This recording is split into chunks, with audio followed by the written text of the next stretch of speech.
Is slowly being felt in Taita, Taveta County, making over 20,000 people in Taita, Taveta food insecure. Now, according to the 2026 Taita, Taveta March, April and May long-range assessment report on household food security and nutrition, the rains were erratic and below average across all parts of the county, not sufficient to support optimal crop production. Azun Kimari with the details of this story from Voi.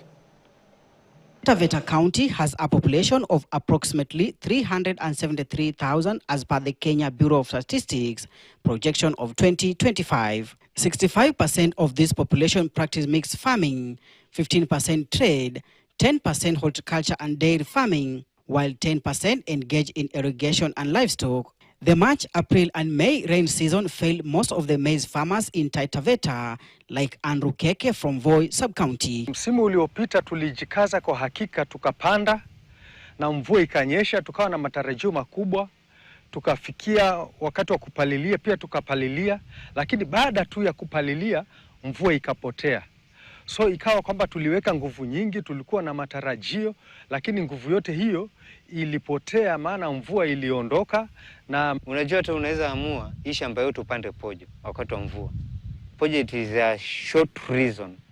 So huyu mkulima kama unaweza msaidia in accurate mind yenye inaweza msaidia juu hii mvua, mtu anaweza amua apande pojo na next time akiuza hii pojo anaweza nunua mai. According to NDMA, the long rains performed poorly than expected. The maize production was 40%, forcing state agency begin distributing relief food to vulnerable people. However, according to Matatu Deputy County Commissioner, the relief food is not enough to the needy population, asking for support from partners. Kwa kulingana na chakula venye tumeassess tukaona mahindi sana katika hizi nyanda za chini yote iliharibika.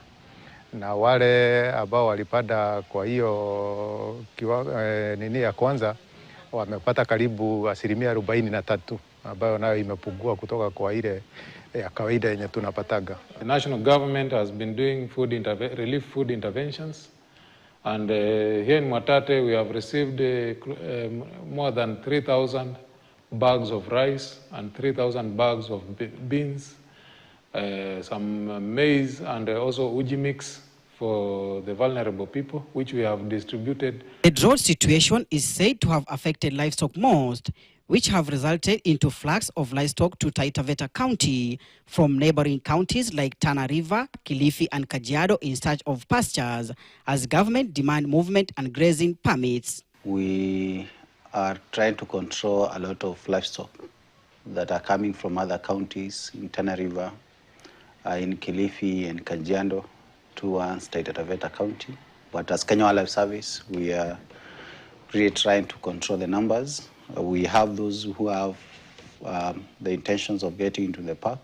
Msimu huu ugonjwa ambao ni wa unatupea wasiwasi zaidi ni ugonjwa wa mguu na midomo ama foot and mouth, ambayo saa hii ni chanjo ambayo county inaendelea. Make sure you have a livestock movement permit from the department, from the veterinary department, and also where you are taking those livestock, if it is in a ranch or on somebody's land, make sure you have an agreement with that person. The report further indicates if the September rains fails, then education in Taita Taveta public primary schools will be interrupted for lack of food. Tunakuwa na mipangilio na shule ili tupeleke chakula direct. So wakulima wengi wanatarajia kwamba wakivuna watatumia chakula hicho kulipia watoto wao school fees. Lakini mvua inapopotea basi inakuwa ni changamoto. Kwa shule imevuna gunia 70 na hiyo itawasaidia at least kusukuma kupea watoto chakula ya saa 7 mpaka wanakuwa sawa. Isipokuwa sasa hiyo nayo ni shule tofauti na ni shule chache ambazo zinafanya hivyo. The Kenya Wildlife Service says if the drought condition continues beyond September, cases of human-wildlife conflict may increase within Tsavo landscape. However, Senior Assistant Director, Tsavo Conservation Area, Wilson Njue, said the service is prepared. Na mvua zetu za Taita Taveta ni za mwezi wa 11 ndio zinakuja. So tuko na miezi mitatu ya kiangazi kikubwa. Na hiki kiangazi kikija, wale wanyama pori ambao wako pale porini wanakimbia kuja kutafuta chakula kwa wananchi. And during this movement, sometimes they stray out to the community land, and we have sometimes escalating human-wildlife conflict. We are happy as an organization, as a service, we have come up with a good strategy. We have put our system in place. That once we get to that period where we feel drought is going to affect wildlife, we are going to mitigate issues of human-wildlife conflict.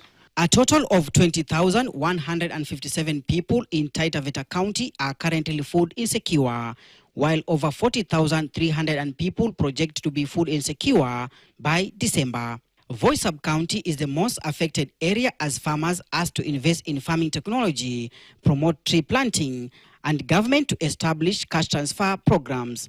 Hezron Kimari, KTN, Taita County.